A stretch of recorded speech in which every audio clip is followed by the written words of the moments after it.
ګوره مونږ ټول خلک چې یو ګره د ټولو نه اهم شی چې کوم دی هغه څه دی؟ هغه د بنده او د خالق په منځ کې د عبادت دی.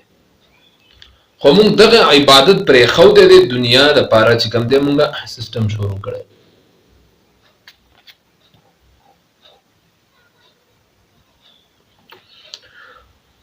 د رزق دپاره حرام کول، د رزق د حصول دپاره ناجایز کول، غلا ډاکي کول، قتل و غارت کول، صرف دې دپاره چې یاره زما رزق سیوا شي یا دې دپاره چې زه مالداره شم.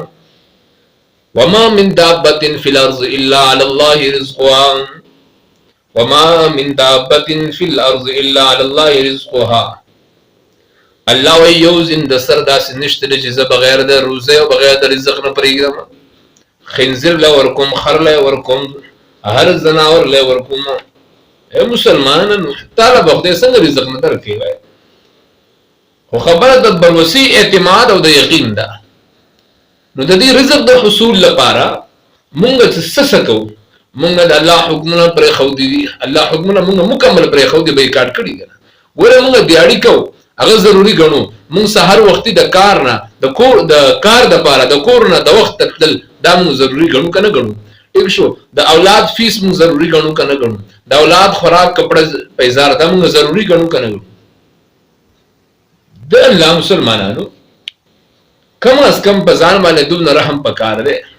د پیر ذوالفقار احمد نقشبندي صاحب واقع ذکر کړی و، وایي زموږ سره ملګري د سوات ته راغلي په چکر باندې، خپل فیملي سره راغلي وایي په دې لار باندې ښکلې کاڼې پروت وه، کاڼې راغستې، کاڼې راواغستو. بچو ورته ډېر اصرار وکړو چې ابو یہ بہت بہترین پتھر ہے، یہ اپنے گھر اپنے ساتھ لے کے جائیں گے اور ویسے ڈیکوریشن کے لیے لے کے جائیں گے. هغه پلار وایي دا خبر ومنله او هغه ګټه ډېره ښکلې وه چېرته د شکل صورت نه رنګ روغن نه، هغه یې واغسته ځان سره یوړل.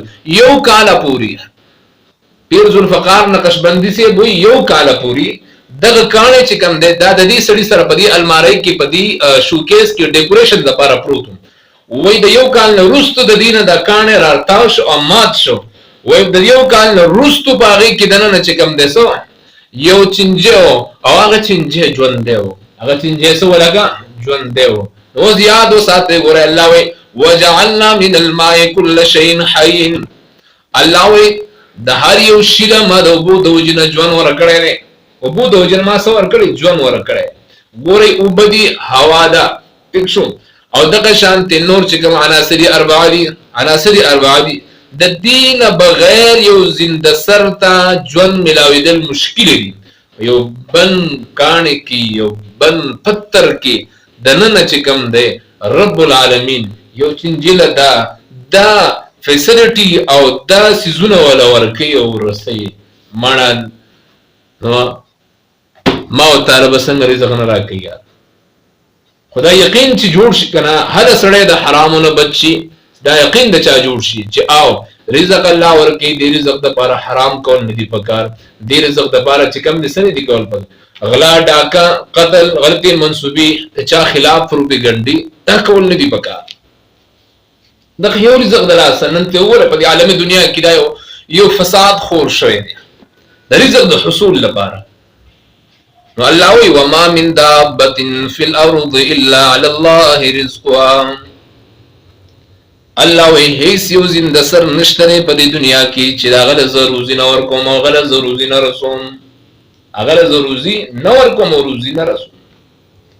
دا سوچ او فکر دی او سړی پرېږدي که زه ونه شوم زما کشران زما فیملی به څه خوري. الله عجیبه سړی یار. الله وی نحن نرزقهم وإياكم.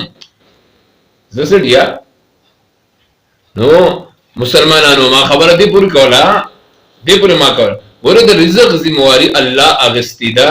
د دې رزق د وجې نه چې کوم دی د دې د لاسه خپل آخرت تباه کول نه دي پکار. د دې د حصول لپاره هغه دغه شاعر وایي که نه ویو سمسم به درله قاسم زیات در نکړي، په سابق قسمت صابر شه قدردانه. رزق حق دی که نه چې کومه نوړۍ تا وخوړله کومه تا واغوستله، ټیک شو. د دې د نوړۍ د حصول لپاره حرام کولو څه ضرورت شو د دې یو تن د غستو لپاره د حرام څه ضرورت شو لہذا